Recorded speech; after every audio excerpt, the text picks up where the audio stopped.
In this video, we'll walk you through how to use reflection probes in Shapespark, an important step if you want realistic reflections in your scene.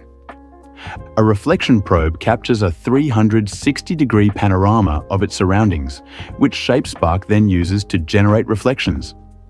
You should place reflection probes in key areas, typically in the center of rooms and at about eye level. If you don't add a probe, Shapespark will use the nearest one, which can result in incorrect reflections. To add a reflection probe, go to the Reflection Probe tab and click the plus sign Reflection Probe button. The probe will be added in front of the camera. After placing the probe, you can fine-tune its position using the controls in the right side panel, or move it directly in the viewport.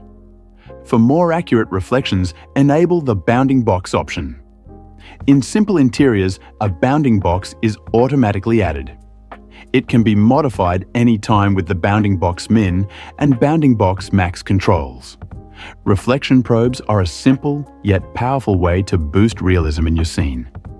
Just add one to each important area and enjoy more accurate, visually pleasing reflections.